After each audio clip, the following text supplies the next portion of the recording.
Bismillah, alhamdulillahi wahdah, wassalatu wassalamu ala man la nabiyya ba'dah, amma ba'd.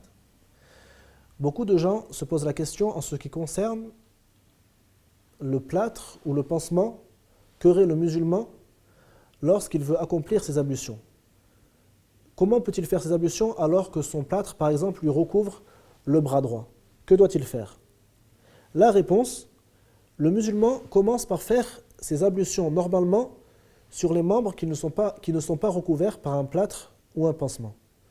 Donc par exemple, si son bras droit est recouvert, il lave son visage, il lave ce qu'il peut des doigts du bras droit et les parties qui sont visibles.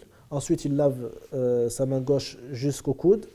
Et ensuite, il passe sa main humide sur sa tête et il lave son pied droit, puis son pied gauche.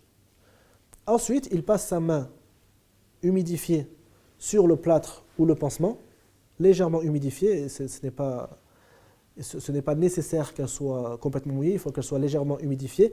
Il la passe sur le plâtre ou le pansement. Et ensuite, il fait le tayammum pour compenser le manque de ce membre délaissé lors des ablutions.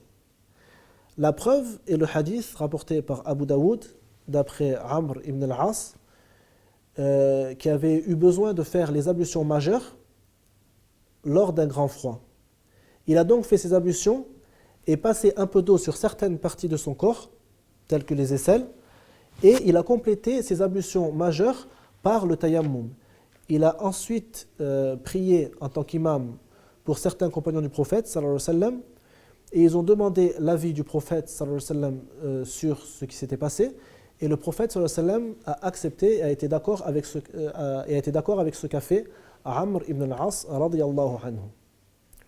Aussi, Ali ibn Abi Talib a dit in kasarat ihda zandayya fasa'altu Rasulallahi sallallahu alayhi wa sallam fa'amarani an amsaha ala al-jaba'ir.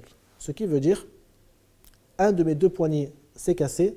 J'ai donc demandé au messager d'Allah sallallahu alayhi wa sallam ce que je devais faire et il m'a ordonné de passer ma main humidifiée sur le pansement ou sur le plâtre. Wallahu a'lam.